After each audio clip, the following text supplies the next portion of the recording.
Et yo tout le monde, c'est Cyclisme 3D, j'espère que vous allez bien, moi ça va nickel. Aujourd'hui on se retrouve pour une toute nouvelle vidéo sur la chaîne YouTube.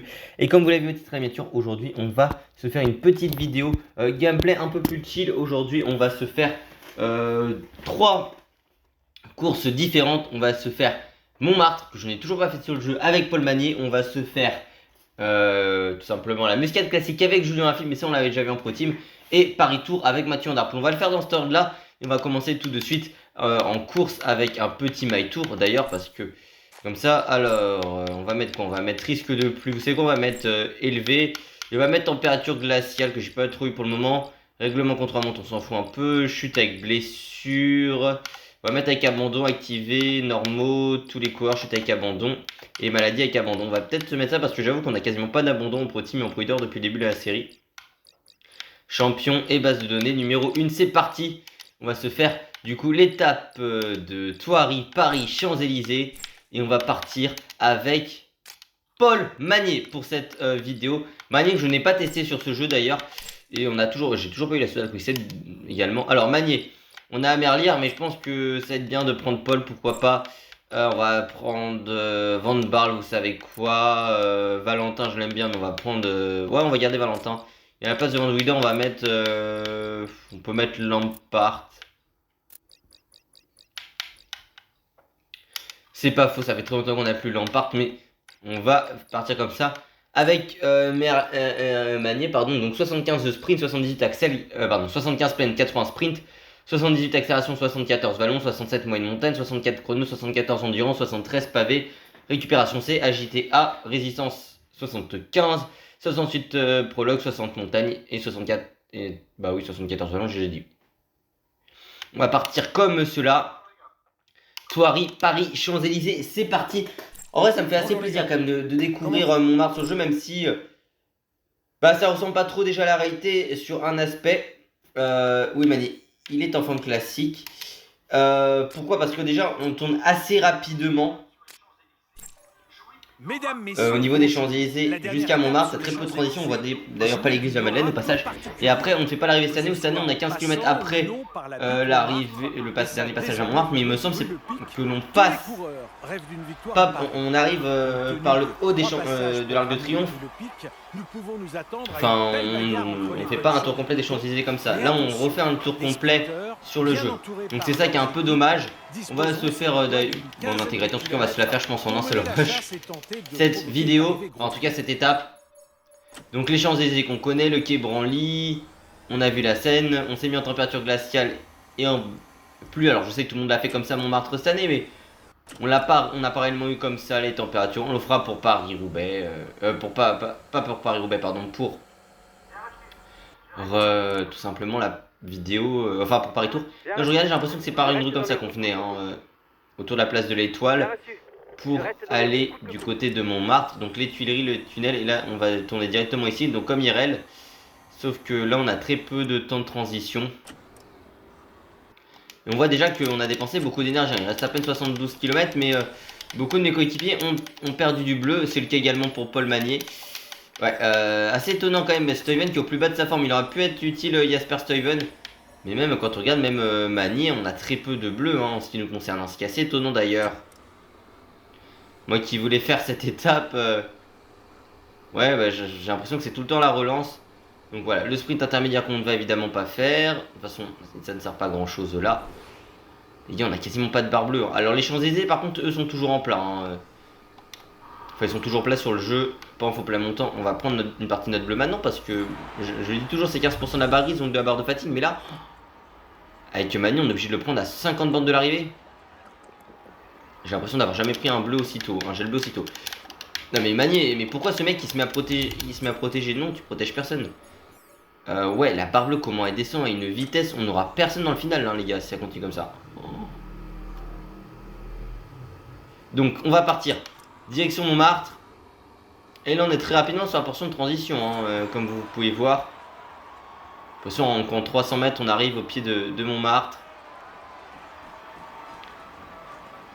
Donc ça, c'est intéressant. Mais les gars, on n'a plus de barre bleue. Oh. Attendez, il reste 50 bornes. J'ai plus la moindre barre avec tous mes coureurs presque. Et nous voici bientôt du coup rue Le Pic 1 km à 6% de moyenne. Alors c'est à l'échelle du jeu que ça fait ça, mais bon. Après je pense quand même qu'il y aura certaines équipes qui auront plus beaucoup de coureurs. Hein. Van Der Poel qui attaque des maintenant. Mais quoi? Oh, Pogacar ne peut plus. Les gars, Pogacar ne peut plus. Il a plus d'énergie, c'est cramé, mais alors c'est quoi ça? J'ai jamais vu ça sur le jeu. Hein. Regardez les gars, on ne peut plus y aller. On n'a plus d'énergie avec Magnier. Au sommet de la rue Le Pic, premier passage, il reste 50 bornes. On est à l'arrêt. Et on est limite sur notre équipe. On est limite le meilleur de notre équipe avec Merlier, hein, c'est pour vous dire. Hein. Mais les gars, c'est une catastrophe hein, cette découverte.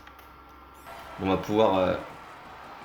J'ai dit, on va pouvoir plutôt profiter, mais pas du tout. Écoute, on va attendre la descente, mais bon. Bah après, voilà, on s'est pris une cassure, on est à 48 secondes, mais j'ai jamais vu une étape des champs comme ça. Hein. Même dans les gameplay styro, j'avais pas l'impression que c'était comme ça. Et en plus, la descente est sur des pavés, donc on peut quasiment pas trop récup. À part ici, peut-être et encore. Si, ça va légèrement descendre là, mais regardez, on a plus de barre bleue. Il reste 50 bandes, même les Visma, on peut plus. Hein. Ah bah chute en plus, oh là là. Les gars, Pogacar, il était lâché dès le premier passage à Montmartre, c'est pour vous dire. Il vient de chuter et il ne va pas pouvoir repartir. C'est Warren Barguil qui abandonne. Bah les seuls qui ont de la barre bleue presque c'est Merlier et Stuyven. Hein. Sauf que Stuyven est au plus bas de sa forme, donc il va pas nous être très utile. D'ailleurs en plus on revenait on tournait au même endroit normalement, alors que là il s'est cassé la figure. Normalement on tournait ici, là ils ont fait notre trou sur TDF. Écoutez, on va attendre, je pense que là de toute façon ça va plus trop rouler parce qu'on est plus de 37. Ah bah si, mais ça continue d'y aller, bah écoutez. Allez-y, faites votre vie avec Mathieu Van Der Poel. Hein. Nous,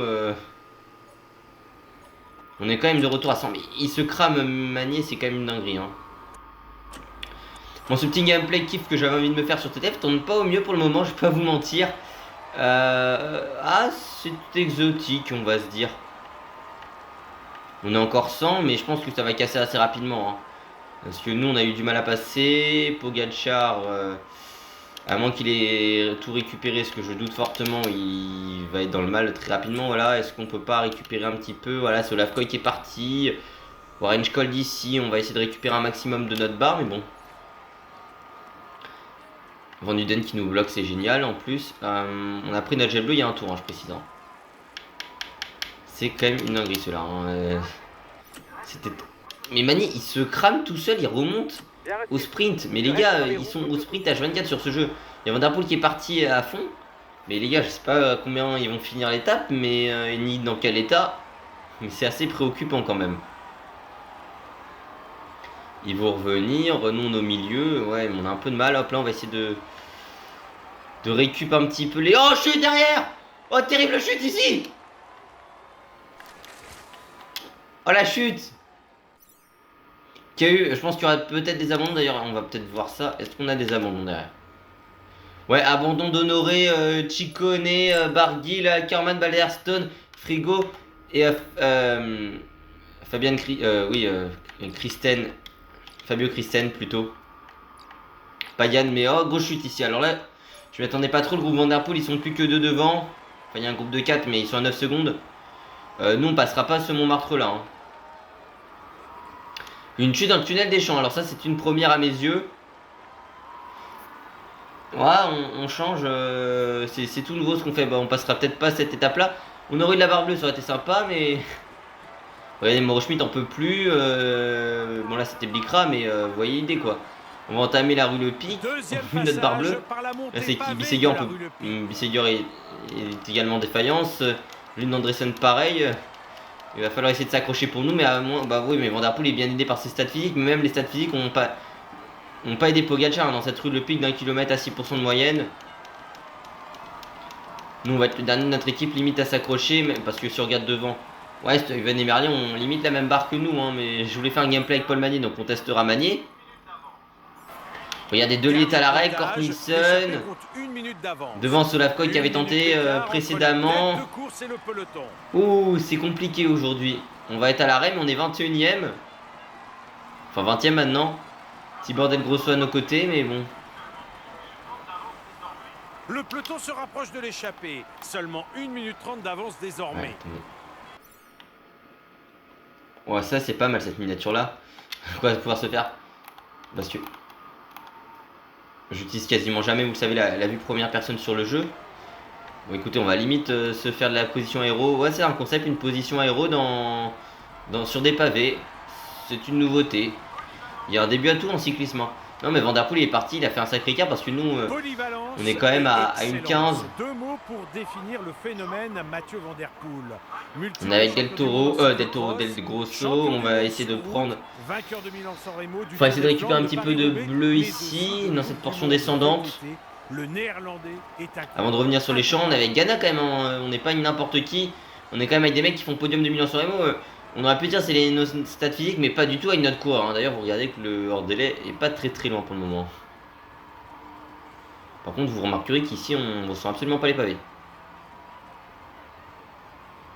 Peut-être qu'on les ressent sur les champs, et encore, j'ai pas l'impression. Non, on les ressent absolument pas. Avant-dernier passage. On va voir Mathieu passer devant nous. On va peut-être revenir, on va peut-être essayer de faire un effort pour moi, revenir sur le groupe qui nous précède. Le problème c'est que ça va dépenser une bonne partie de notre barre bleue, mais c'est vraiment histoire d'eux. On est de retour ici, on se crame pas avec Magnier. Peut-être que dans la prochaine ascension on aura une possibilité de revenir parce qu'on voit le groupe Stuyven devant, il y a le groupe Van Aert à 20 secondes.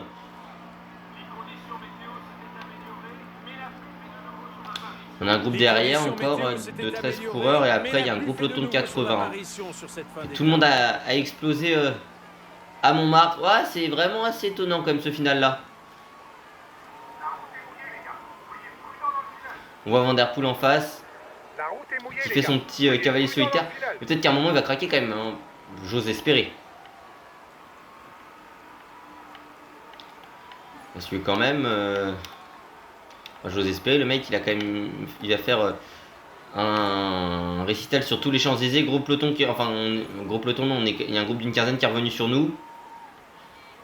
On n'a plus beaucoup d'énergie, on va essayer de remonter, voilà, s'accrocher avec Magnier, on va peut-être même un peu reculer dans ce groupe là, c'est pas nous de rouler, on a des coéquipiers devant. Écoutez, Guilherme il a envie d'y aller à fond, bah qu'il y aille.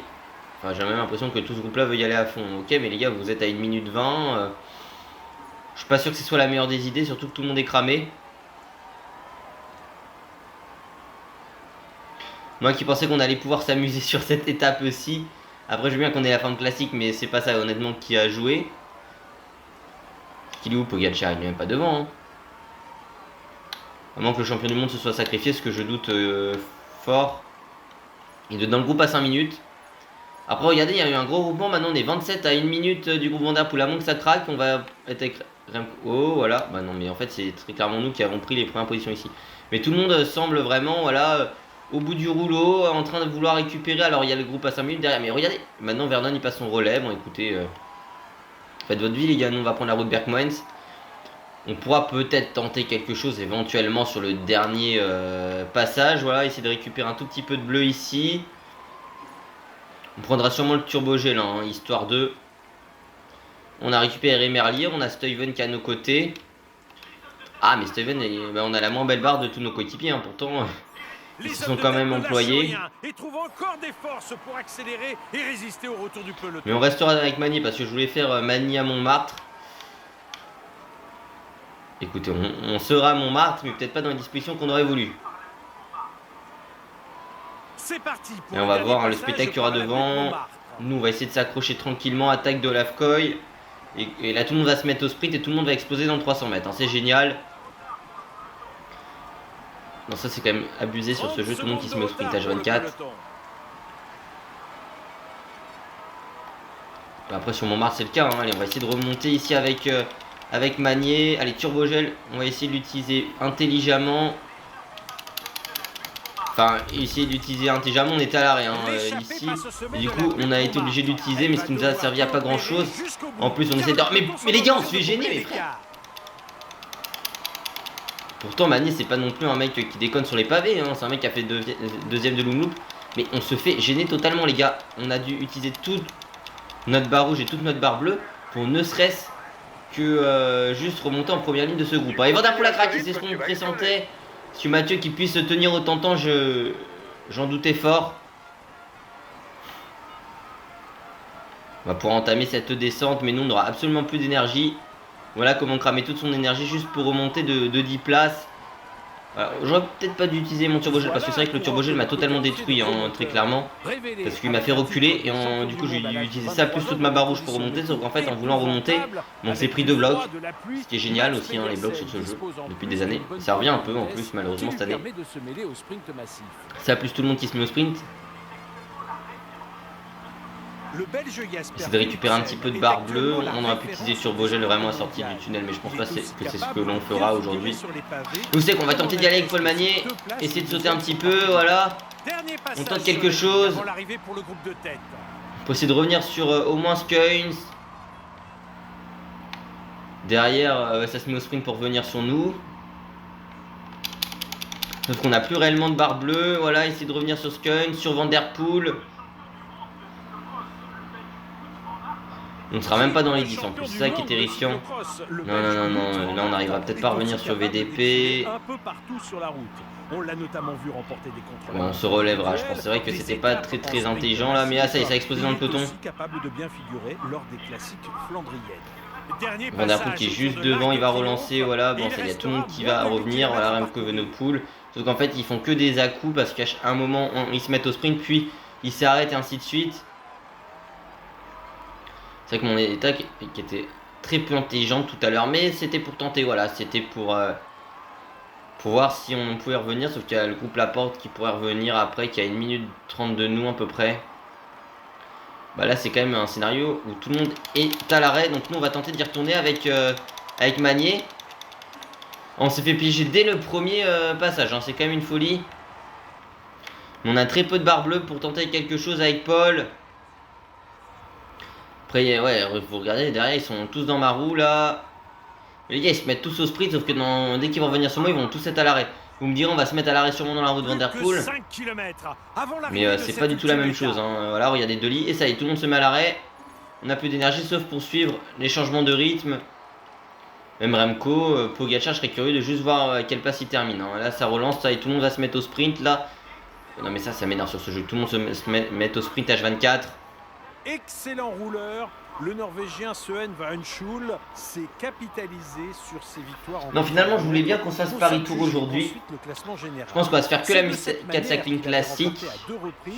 Par contre, on se fera peut-être semaine. On va peut-être se refaire un petit gameplay. Muscat Cycling classique et peut-être Plateau de Solaison ou Mark Chain. L'un des deux avec Ayuso, je pense. C'est Van Der Poel va sacrifier parce que j'avoue que là je suis déjà à 17 minutes de vidéo juste pour Montmartre.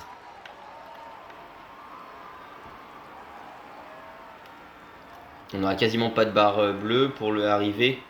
Donc Muscat Cycling classique avec Alaphilippe. Je vous rappelle toujours que j'ai modifié les stats à Alaphilippe, hein, comme ça on va avoir un cours assez sympathique.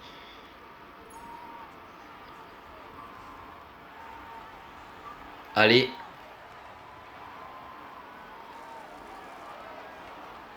Et on n'arrivera même pas à tenir et finalement c'est Pluymers qui a tenté d'y aller, Brennan.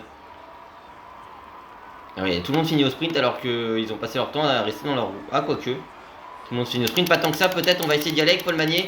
Essayer de voir un peu notre pointe de vitesse, ce qu'elle peut donner, mais on va finir hors du top 10. Hein. C'était peut-être pas ce qu'on était venu chercher malheureusement. Bah non, on va finir, allez, 16ème peut-être, 17ème. Bon, c'est une course à oublier sur les rues de Montmartre. Enfin, dans les rues de Paris plutôt, à Montmartre.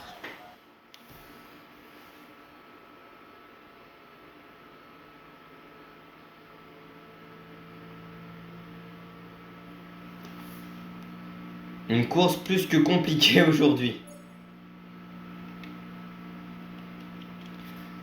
Allez, on va se faire du coup juste après la Muscat Cycling classique. Victoire pour la Pinerolo, j'avais pas vu ça du tout. C'est Pidcock. Pidcock qui s'impose sur les Champs-Élysées. Devant Philipsen, Koum, Vorenschkold et Sheffield. On n'avait pas vraiment d'ambition pour attendez. Non, Ce qu'on puisse dire, c'est que vous m'avez pas fait mentir.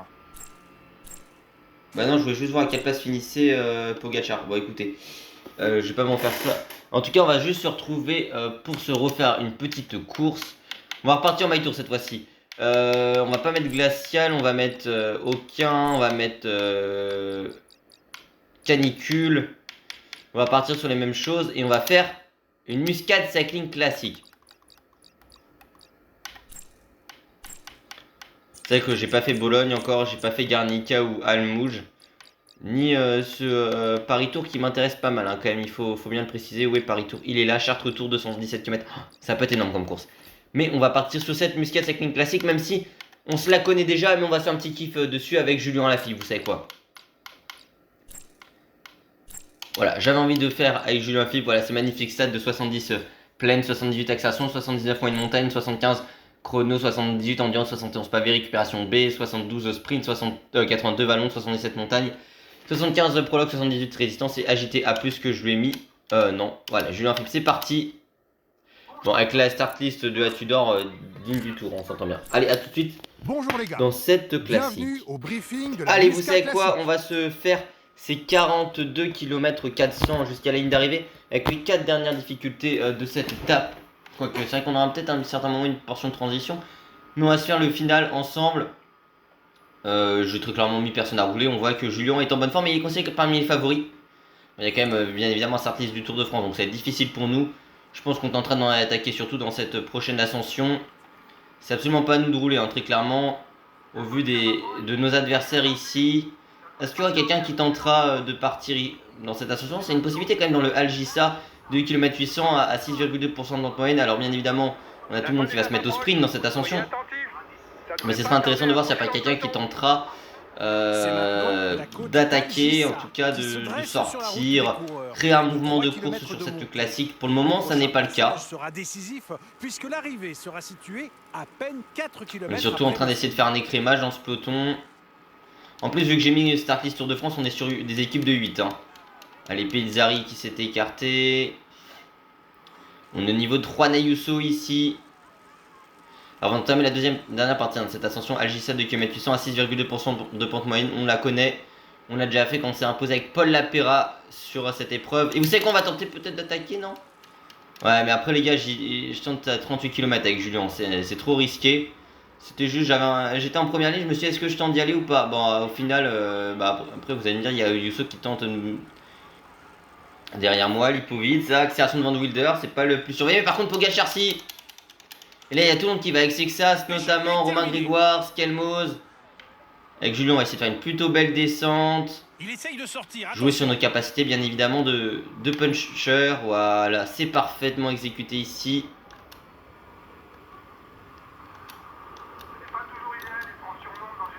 Allez, essayer de récupérer un petit peu de barre bleue dans cette deuxième portion descendante.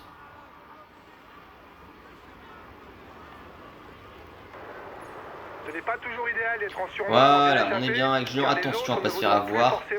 On va entamer cette nouvelle ascension.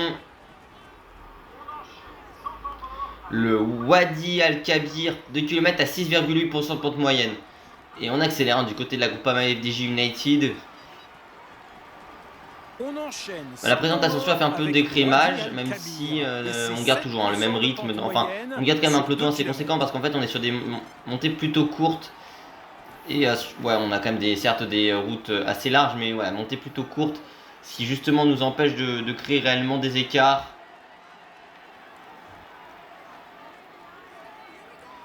Après, je préfère comme en Pro Team à mettre tout le monde à rouler ou en Pro Leader, mais ce ne sera absolument pas le cas aujourd'hui. Allez. Dernière rampe qui est quand même assez difficile, on va pas se leurrer. Ici, on est quand même sur du 13% au sommet, enfin quasiment 13%, on était sur du plus de 12 même. Petite portion descendante, voilà, c'est Lipovic qui doit rouler ici. Autour de Remco, Pogacar, bien aidé par Narvaez, Yao, Lar à côté. Je pense que nous on va un peu, voilà, temporiser, ouais, demander... déjà Rondel non, Rondel va pas être leader d'étape, pas du tout. C'est plutôt Julien Lafille qui va récupérer bien évidemment ce rôle-là. Je voulais donner le bleu à Rondel et lui demander de venir protéger Julien parce que de base ça aurait pu être Trentin, mais Trentin est pas mal entamé. Donc Rondel qui est en pic de forme va venir nous protéger et on va utiliser Michael Storer. Enfin on va lui demander de prendre son gel bleu. Nous ça va pas être le cas, je pense qu'on le prendra peut-être au sommet de la prochaine ascension, sachant qu'il n'y a pas une réelle... Enfin une descente assez longue hein, quand même, après la prochaine descente. Ça marche, je ravitaille. Mais voilà, ça change un petit gameplay du Pro Team et du Pro Leader. On sera un peu des débriefs Tour Auvergne-Rhône-Alpes là, sur les 2 prochaines journées. Et bien évidemment, on se fera aussi un petit pro team demain. En soirée. Vous savez que j'ai pas d'horaire fixe, à part le tour en temps réel où les vidéos sortiront dans la matinée, je pense. Midi, dernier délai. Parce que vu que je travaille à partir de la 4e étape du tour, le petit problème c'est que je termine vers 20h, donc il faudrait que je rattrape les étapes en replay à partir de 21h, ce qui sera assez compliqué. Enfin, il faudra que je rattrape. Bien évidemment, j'ai une pause de 13h à 15h, donc là je pourrais quand même voir. Mais ce que je veux dire, c'est que je devrais au minimum rattraper 2 dernières heures avant de faire le débrief. Et j'aurais m'organiser pour le tour en temps réel. Même si je pense que ça devrait passer. L'an dernier, j'ai dû faire les 3 premières étapes assez rapidement parce que j'étais pas chez moi à partir du jeudi après-midi jusqu'au vendredi matin qui précédait le tour. Et encore le vendredi matin, je partais vers peut-être 10h et je revenais qu'une demi-heure presque, enfin qu'une heure le midi, avant de repartir le vendredi soir, puis d'être chez moi que le samedi jusqu'à peut-être 15h. Donc voilà, et je revenais pas avant le lundi matin presque pour faire le tour en temps réel. Puis après, je partais le jeudi soir, jeudi matin pour être sur Mur de Bretagne, avant de revenir le vendredi soir. Et mardi, journée de repos, je partais en Dordogne, donc j'ai dû jusqu'au soir, enfin ouais, jusqu'à la nuit entre l'étape 16, donc remportée par Paris-Pente au Mont Ventoux, et l'étape 17. J'ai dû faire 17 étapes de manière assez condensée. Même si je m'étais plutôt bien organisé. Le Hamri, il y a 1 km à 8,5% de pente moyenne.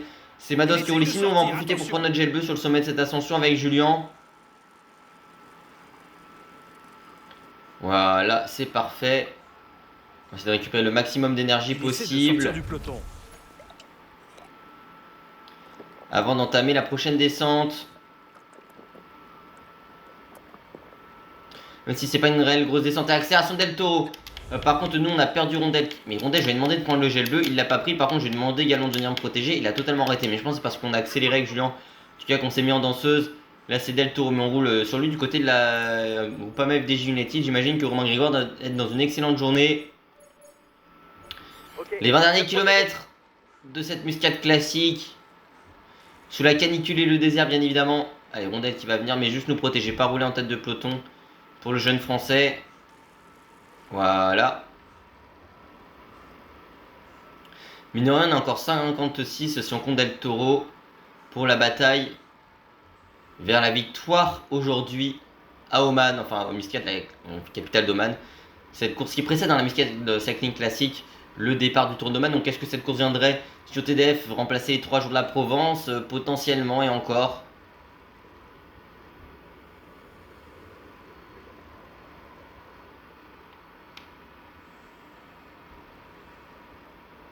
Après ça, avec les 3 jours à Provence, ça fait un peu en février comme le Tour de la Provence. Mais bon, je disais, au mois de mai, on n'a pas réellement... Le circuit Grand Est, ça ressemble pas... à la limite, quand il y avait encore la Brest Cup, ça pouvait faire penser, à juste titre, au manche de Coupe de France en Bretagne. Le circuit Grand Est, oui, il n'y a pas de course dans cette période-là. Enfin, il n'y a pas, oui, de course par étape dans cette période-là. Même si les manches de Coupe de France en Bretagne, c'est surtout parce qu'elles étaient vallonnées et qu'il y en avait plusieurs, hein, évidemment. Dernière difficulté du jour.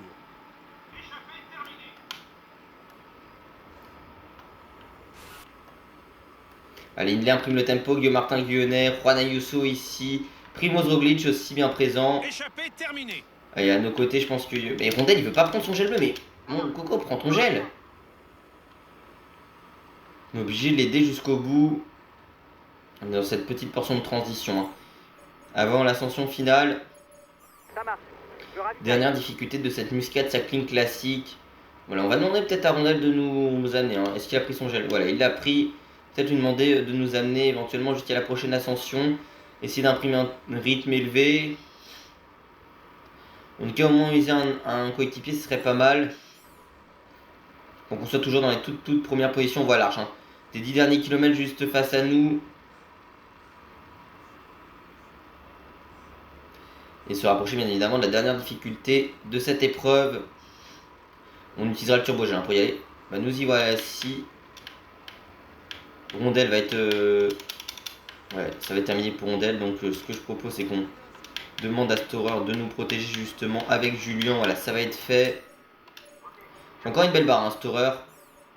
Enfin, je dis qu'on est au pied de la dernière ascension, ça l'est pas encore. Hein.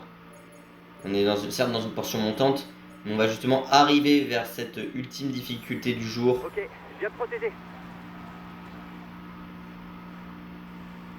Là, le virage, voilà, qu'on va plutôt bien prendre. C'est parti. Est-ce que Storer serait capable de monter au sprint cette première partie pour protéger Julien? Enfin, on est à 2 km hein, bien évidemment du pied de cette ascension. Voilà, ça va être le cas bientôt. Gros relais de Storer, position aéro légèrement pour récupérer un petit peu de barre rouge qui pourrait toujours être utile. On va peut-être se faire gêner là, attention, essayer de remonter, voilà Storer, ce serait parfait. Algissa, 2 km 800 à 6,2% de pente moyenne et accélération de Michael Storer. On va essayer de faire mal à tous les corps qui restent dans ce peloton. Accélération d'El Toro, on l'a vu l'attaque du Mexicain, vainqueur aujourd'hui sur le Tour Auvergne-Rhône-Alpes. On va pas s'affoler pour le moment, on va rester plutôt bien. Parce que ça se regarde un peu, on voit qu'il n'y en a plus beaucoup qui ont du gel. Turbo, allez on va essayer de turbo gel si c'est possible avec Julien, on en Narvaez qui remonte. Allez, vous savez quoi, avec Julien Lafilippe, si on a la capacité à y aller, attaque de Julien, c'est parti, gros démarrage du français. L'ancien double champion du monde qui tente de s'isoler ici. On n'a pas pris réellement d'avance, même si l'écart commence à un peu augmenter, attention. On est peut-être pas, je vais dire pas pris au sérieux, on est quand même considéré comme favori avec Julien. Allez, peut-être une relance ici sur le sommet. Face à Remco, il y a un groupe de 5 à notre chasse. Avec celui qui a succédé à Julien Lafilippe au palmarès des championnats du monde. Remco qui est revenu dans notre roue. Mais il a plus de rouge, allez on va essayer de l'attaquer sur le sommet, pourquoi pas Remco. Nous aussi on aura plus de rouge, mais il y aura la descente pour récupérer avec Julien. On a essayé de faire un petit break d'avance par rapport au gros du groupe des favoris. Allez, une quinzaine de secondes, ça y est Remco qui a craqué sur le sommet. On connaît Julien, on sait qu'il est parfaitement à l'aise sur ce type d'épreuve, voilà. C'est plutôt bien ce qu'on réalise ici. Bien gérer ce virage face à Remco, voilà. Allez, dernière portion, on pourra récupérer, de toute façon Remco va revenir sur nous. Mais ça sera parfait parce qu'on pourra l'avoir au sprint, Remco Evenepoel qui est revenu, ça y est. Hein, on aura peut-être assez d'avance pour éventuellement aller au bout, quoique. L'écart revient sous les 10 secondes, attention. Mais ils sont obligés d'y aller au sprint. Allez, non, on est obligé d'y aller, même si Remco nous a légèrement décalé. Allez, Julien Lafilippe pour essayer d'aller s'imposer, pourquoi pas. Le retour du peloton, est-ce qu'il se fera? Non, je ne pense pas qu'il se fera. La victoire de Julien Lafilippe ici à la Muscat Cycling Classic, victoire de Julien Lafilippe. Au moins, on achève cette vidéo sur une petite victoire avec Julien. Ouais, parce qu'en regardant les rushs, bon, on va pas être loin d'une vidéo d'une heure. Si on faisait pareil tour, parce que vu que la course est assez dantesque sous la pluie, je pense. Avec ces chemins blancs, on se le fera bientôt. On se la fera, pardon, bientôt. En tout cas, c'est une victoire aujourd'hui de Julien. Et ça fait plaisir. Certes, il a des stats modifiés, mais bon, ça fait quand même plaisir de s'imposer sur cette Muscat Cycling Classic. Avec Julien Lafilippe. On y allait au sprint aujourd'hui pour aller s'imposer. Et c'est une victoire pour Julien. En plus, vainqueur à l'Alpe d'Huez. Si on voit le fond, je rigole.